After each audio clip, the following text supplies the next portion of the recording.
France Inter. Le 13-14, Amélie Perrier. C'est peut-être l'une des épreuves les plus universelles, celle qu'on a quasiment tous déjà traversée avant la Toussaint. On parle du deuil aujourd'hui. Comment vivre son deuil au travail en particulier? Plus de 3 millions de Français perdent un proche chaque année, selon le baromètre 2025 du Crédoc. Près de la moitié des personnes endeuillées se mettent alors à prendre davantage de médicaments, de boire plus d'alcool ou de fumer davantage. Et pourtant, au travail, souvent, on doit garder ça pour soi. Pour en parler avec nous aujourd'hui, Nathalie Hanné, bonjour. Bonjour. Vous présidez l'association Empreinte, accompagner le deuil.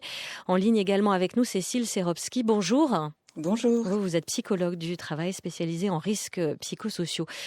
Nathalie Hanné, le deuil, c'est pas une affaire privée, c'est pas une affaire intime? C'est devenu malheureusement une affaire privée, une affaire intime. Le deuil a été désocialisé au cours du dernier siècle en France, si bien qu'aujourd'hui, les personnes qui vivent un deuil, donc 9 personnes sur 10, vous le rappelez, sont exposées à la souffrance et à différentes formes de souffrance liées au manque, mais elles doivent le vivre de plus en plus seules, et y compris en culpabilisant du fait que l'image qu'on leur renvoie, c'est comment tu es encore triste, comment tu n'es pas reparti. Et ça s'exprime parfois dans le cercle personnel, mais ça s'exprime de façon massive au travail. En quoi l'entreprise est concernée? En quoi l'entreprise doit agir pour son salarié endeuillé? Si vous regardez les résultats de l'enquête, on voit que 12% des personnes endeuillées perdent leur travail à l'issue d'un deuil. C'est déjà un premier indicateur. Ouais, effectivement. Le deuxième indicateur, et c'était l'enquête Crédoc qu'on avait fait en 2021, montrait que 50% des employeurs n'ont rien prévu pour accompagner un salarié endeuillé. Or, à la suite d'un deuil, dont l'intensité et les souffrances provoquées dépendent à la fois du lien qu'on avait avec l'endeuillé, des circonstances du deuil, mais aussi de l'état dans lequel on est au moment où ce deuil survient, ça entraîne, comme vous l'avez mentionné aussi, des tas de difficultés, des problèmes de sommeil, de concentration, de stress, voire pour une personne sur 5, des envies suicidaires, des états dépressifs. Et c'est la raison pour laquelle, fatalement, au travail, il y a un impact. Ce qu'on attend et ce qu'on recommande aux employeurs, c'est de mettre en place un référent deuil qui sera le sachant référent et qui aidera à mettre en place un accompagnement à la fois par le manager de proximité de la personne endeuillée, mais aussi à socialiser cette situation de deuil avec l'autorisation et l'assentiment de la personne concernée, bien sûr. Vous êtes déjà nombreux à nous appeler au standard au 01 45 24 7000. Merci d'avance, puisque j'imagine que c'est pas évident de parler du deuil. On va tout de suite accueillir Florence. Bonjour Florence. Oui, bonjour. Racontez-nous. Oui, merci de prendre mon témoignage. J'ai perdu mon père l'été dernier. Donc, moi, j'étais salariée dans un foyer de vie qui accueille des personnes handicapées adultes. Donc, j'ai accompagné mon père. J'étais également aidante, donc jusqu'au bout. Le décès est survenu pendant mes congés annuels. Donc, si vous voulez.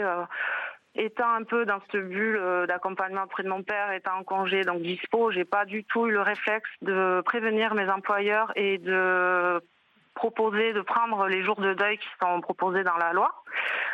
J'ai laissé passer mes congés, j'ai repris mon travail quasi normalement. En amont, j'ai appelé quand même pour prévenir la situation quelques jours après. Mais mon manager n'a pas répondu à ma demande, à savoir que je souhaitais avoir d'autres jours. Oui. Je ne me sentais pas capable de reprendre le travail. Donc, j'ai pas senti d'écoute et de soutien plus que ça. Donc, j'ai repris le travail. Je travaille en équipe, donc c'est difficile pour moi aussi de, entre guillemets, laisser tomber les collègues, les résidents également. Voilà, c'est un métier particulier aussi, et c'est paradoxal parce que c'est un endroit où on accompagne la personne, mais les salariés, malheureusement, ne le sont pas toujours bien. Merci Florence de nous avoir appelé. Cécile Seropski. Ce qu'on entend, c'est une pression monstrueuse qu'on se met sur les épaules, souvent, pour retourner au travail. Oui, exactement. Parfois, il y a beaucoup de culpabilité à faire comme si de rien n'était et à être comme avant. Or, on se rend bien compte que lorsqu'on est traversé par un deuil, c'est un processus, Ça se fait pas de manière rapide, ça se fait dans la durée et ça peut être beaucoup plus compliqué. Et je crois qu'il faut vraiment réussir à s'écouter, à se donner du temps et quand même oser en parler à son manager, à ses RH, au médecin du travail si on se retrouve en difficulté comme ça, si on sent là, comme c'est le cas pour Florence, qu'on se retrouve en difficulté de pouvoir accompagner au mieux et faire son travail au mieux. Il n'y a pas de honte à avoir, c'est pas une faiblesse, c'est une difficulté à un moment donné. Et je pense que le courage de dire que là, ça va pas et qu'on a besoin d'aide, c'est ce qu'il y a de plus important. Cécile Serobski, c'est pas à double tranchant quand même de reprendre le travail? Parce qu'à la fois, on imagine bien que ça peut permettre de sortir de l'isolement, se changer les idées, mais ça peut être aussi extrêmement pénible, on le comprend. Ouais, ça va être vraiment au cas par cas parce qu'il y en a pour qui ça va être une ressource, ça va être un repère, une reconstruction parce qu'on est bien avec nos collègues, parce que ça nous fait du bien, parce qu'on sort de l'isolement. Et pour d'autres personnes, ça va être source de pression où va falloir être, en tout cas, se sentir productif, être productif et avoir cette exigence d'émotionnel qui est de faire comme si de rien n'était et que je souris en façade, je mets un masque alors qu'à l'intérieur de moi, je suis complètement effondrée. Donc c'est vraiment au cas par cas et c'est à en discuter avec son manager, avec ses équipes. Et puis, si on a besoin de temps, on se prend ce temps-là pour ne pas retourner au travail tout de suite. Il y a des aménagements possibles, il y a des horaires qui peuvent s'aménager, une charge de travail qui peut aussi être aménagée. On a droit à 3 jours de congé en cas de deuil, c'est ça, Nathalie Hannet? 14 jours si c'est un enfant? C'est ça. Le droit du travail prévoit des dispositions à minima. Et encore pour de la famille directe, aujourd'hui les questions se posent notamment pour les familles recomposées, quand on perd un beau-père, une belle-mère, un demi-frère, une demi-sœur. Et on a réussi avec l'ensemble des associations qui sont comme nous investies dans ce sujet, à pousser et à faire que soit augmenté le temps de deuil quand on perd un enfant de moins de 25 ans ou un jeune pris à charge de moins de 25 ans. 14 jours. C'est 14 jours, plus éventuellement encore 8 jours. Mais ça paraît encore très très peu. On ne fait pas son deuil en 3 jours ou en 14 jours. En fait, c'est dérisoire. Ce temps-là, il est réservé finalement à des choses très pratico-pratiques de mise en place de démarches. Enfin, il est réservé, il est pensé On organise les obsèques. Exactement. Il peut être c'est pas du tout le moment du deuil, souvent, en plus. Non, le moment du deuil, il arrive après. C'est plusieurs semaines, c'est plusieurs mois, ça peut être plusieurs années. Il y a des gens qui témoignent en disant que pour eux, ce deuil ne terminera jamais et qui vivront éternellement avec la souffrance de l'absence de la personne proche qu'ils ont perdue. Donc oui. C'est ça, on ne peut pas savoir combien de temps ça va durer. Non, un deuil. Et c'est pour ça qu'on observe qu'il y a des arrêts de travail qui sont proposés aux personnes endeuillées pour leur permettre de souffler quand le travail n'est pas une ressource. Un tiers des gens disent reprendre le travail m'a aidé. Mais comme le disait très bien la psychologue du travail, c'est en effet au cas par cas et suivant les personnes, c'est une ressource ou pas du tout. Et les arrêts de travail, ça représente, j'ai lu, 700 millions d'euros par an, c'est ça? Un arrêt de travail en moyenne 34 jours? C'est ça. C'est l'enquête du Crédoc qu'on avait faite en 2021 qui nous avait conduit à ce chiffrage. On va retourner au standard. Christiane, vous nous avez appelé. Bonjour. Oui, bonjour. On vous écoute. Moi, le travail m'a beaucoup aidée. Et d'ailleurs, après ce décès, puisque j'ai perdu mon fils qui avait 27 mois en 1972, donc vous voyez, ça peut paraître très loin, mais en réalité, j'y pense tous les jours. Le travail m'a beaucoup aidée et à partir de ce moment-là, je me suis jetée dans le travail. Je travaillais tous les jours, je n'ai pas pris de vacances, voilà. Et vous dites que ça vous a aidé. Vous avez été accompagnée par votre chef, par vos collègues au travail? J'ai eu beaucoup de gentillesse autour de moi et je crois que c'était en fin de compte moi la plus odieuse. Parce que quand vous n'êtes pas bien, quand vous n'êtes pas bien dans votre tête, vous n'êtes pas toujours très agréable. Et j'ai trouvé que les gens qui m'entouraient avaient eu beaucoup de patience et vraiment j'ai trouvé beaucoup de soutien. Cécile Serobski, merci beaucoup Christiane de nous avoir appelés. Cécile Serobski, vous animez des webinaires. Comment soutenir les personnes endeuillées quand on est collègue? J'ai lu par exemple qu'au retour d'un salarié, il valait mieux pas demander comment ça va, comme si rien ne s'était passé. Effectivement, de faire comme si rien ne s'était passé, ça vient minimiser la douleur, donc ça peut être très compliqué. Parfois, quand on est collègue, on ne sait pas comment agir parce qu'on est confronté à cette douleur, on se sent totalement impuissant. Mais l'idée, ça va vraiment de montrer et de faire preuve de gentillesse, de bienveillance, de montrer qu'on est là et justement de dire je suis là si tu as besoin. Ou de poser la question, de quoi as-tu besoin? Comment je peux t'aider? Et plutôt que comment ça va, c'est comment vas-tu aujourd'hui? voilà, faire de toute façon, c'est jour après jour. Il n'y a même pas besoin de demander à la personne comment elle va, mais en tout cas lui dire, écoute, je suis là si tu as besoin. Et si tu veux m'en parler, je suis là. Si tu ne veux pas m'en parler, je suis là aussi. Je peux être présent, on peut prendre un café, même dans le silence. Parce que parfois, il y a beaucoup de culpabilité aussi quand les personnes reviennent après un deuil en se disant, va falloir que je raconte. Mais non, on a ce droit au silence, on n'est pas obligé de tout raconter, on n'est pas obligé de tout dire. Mais juste de dire, là en ce moment, c'est compliqué, de se préparer des petites phrases un peu refuge, comme j'appelle ça. Avoir une petite phrase un peu préparée pour dire, là effectivement, c'est compliqué pour moi, mais j'avance au jour le jour. L'association Empreinte, Nathalie Ney, elle a rédigé un guide du deuil au travail qui est hyper pratique, qui est très bien fait. Je trouve, on le trouve vous d'ailleurs, ce Alors guide. vous pouvez le télécharger, mais contre rémunération, sur notre site. Et on y trouve notamment les phrases à ne pas dire. Il y en a pas mal, alors j'en ai noté quelques-unes. Je n'ai pas le temps pour vous écouter, c'est pas mon problème. Moi aussi j'ai vécu ça faut surtout pas dire ça à un salarié. Ça va passer, vous allez vous en remettre. Je suis désolée. Pourquoi faut pas dire je suis désolée à un salarié qui revient endeuillé? En fait, on n'a pas tellement à être désolé, on a à être empathique, à l'écoute et être à côté d'eux. Et c'est d'ailleurs la démarche d'accompagnement que propose Empreinte à près d'1 millier de personnes chaque année. C'est uniquement d'être à côté, d'expliquer le cheminement du deuil pour donner à la personne des ressources.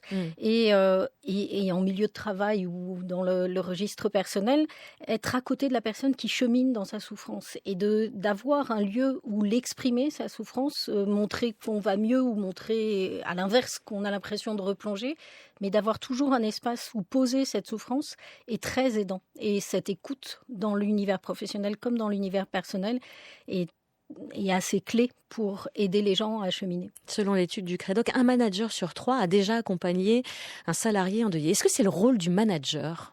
C'est le rôle du manager d'accompagner la reprise du poste et d'accompagner la capacité de la personne à tenir son poste, en fait. Donc on fait un entretien, par exemple, quand on revient ? Notre recommandation, c'est effectivement que l'employeur puisse faire un entretien, ouvre cet espace de dialogue en laissant la personne dire ce qu'elle souhaite dire de ce qu'elle vit, de son deuil, et en concentrant ensuite l'échange sur de quoi as-tu besoin pour reprendre ton travail? De quelle façon on peut t'aider? Est-ce que tu te sens capable de reprendre l'intégralité de ton poste et de tes missions, ou est-ce que tu souhaites que je te décharge en partie pendant une période qu'on déterminera et qu'on évaluera ensemble? Donc Mais c'est difficile de ne pas s'immiscer dans la sphère intime, parce que c'est une douleur très intime, très personnelle, le deuil. C'est une douleur très personnelle, mais comme elle a des impacts sur tous les espaces de vie, y compris la vie professionnelle, il faut qu'elle soit prise en charge aussi dans cet univers-là. Et il ne s'agit pas de devenir le thérapeute ou l'accompagnateur du deuil de la personne en question, mais bien d'accompagner dans son rôle de manager la reprise du travail et la capacité à exercer ce travail. Quitte à ouvrir un espace en disant « Écoute, je te sens tellement en difficulté, est-ce que tu souhaites t'arrêter, rencontrer le médecin du travail ?» pour déculpabiliser la personne et lui offrir cet espace-là. Et vous encouragez également, au-delà du manager, à ce qu'il y ait un binôme d'intervention sans lien hiérarchique. Le binôme a pour vocation de proposer des interactions avec 2 personnes différentes, de sensibilités différentes, et d'offrir du coup un espace interactif à la personne qui lui permet à certains moments de s'appuyer sur l'une, sur l'autre, et de pouvoir cheminer de façon plus confortable. Parce que si on propose une personne en interlocuteur et qu'il se trouve que d'un point de vue de la sensibilité, ça fonctionne pas, alors c'est évidemment pas pertinent. On va retourner au standard. Bonjour Jean-Luc. Est-ce que vous êtes en ligne avec nous, Jean-Luc? Oui, on vous écoute. Allez-y, on vous écoute. Oui, voilà. Mon témoignage concerne le fait que j'ai perdu mon emploi à cause du décès de mon père. Donc la situation, c'est qu'au mois de janvier, j'ai changé d'entreprise pour donc prendre un nouveau poste à 59 ans. Mon père était malade depuis 2 ou 3 ans, une maladie neurologique, donc la fin était connue, inéluctable, on ne savait pas quand. Donc j'avais partagé ces informations-là. Il se trouve que 15 jours après ma prise de fonction, la situation s'est dégradée. Et mi-février, il est décédé. Donc j'ai dû m'absenter pendant 2 semaines. J'ai eu un soutien énorme et tout à fait normal de mon management opérationnel. Mais en fait, j'étais dans une entreprise internationale, donc le management n'était pas directement connecté aux RH françaises. Et j'étais aussi dans un poste au service d'autres personnes à l'intérieur de l'entreprise. Donc il n'y a pas eu de communication auprès de ces personnes-là. Ils n'ont pas compris, ils n'ont pas su pourquoi je m'étais absenté. Ils n'ont pas accepté la situation et ils ont tout fait pour montrer que je n'étais pas du tout adapté au poste. Ouais. Et j'ai été licencié. Licencié. Un mois après. Ouais. Alors j'étais en période d'essai, donc facile à stopper une période d'essai. Ouais. Voilà. Donc, merci Jean-Luc, merci beaucoup. Ce qu'on entend, Nathalie Hannet, il y a deux choses. C'est que, alors là, c'est un licenciement. Il y a beaucoup de personnes qui quittent leur emploi parce que ça devient trop douloureux. Il y en a qui sont licenciés. Mais majoritairement, dans les 12%, c'est pas des gens qui démissionnent. C'est des gens qui, dans des circonstances tout aussi incompréhensibles que celles que vient de relater l'auditeur, se retrouvent sortis de leur emploi de façon brutale. Et en quelques mots, c'est un défaut de communication aussi au sein de l'entreprise. C'est exactement ce que j'allais dire. C'est-à-dire que là, on voit très bien que s'il y avait eu une communication pour expliquer, désolé, ce collaborateur traverse un deuil, il va être affaibli, il sera moins à l'écoute, mais on fait en sorte que le service soit maintenu, il y aurait forcément de la clémence et finalement de l'empathie vis-à-vis de lui. Merci beaucoup Nathalie Hannet. Je rappelle que vous êtes la présidente de l'association Empreinte Accompagner le deuil. Merci aussi à vous, Cécile Seropski, psychologue du travail spécialisée en risques psychosociaux.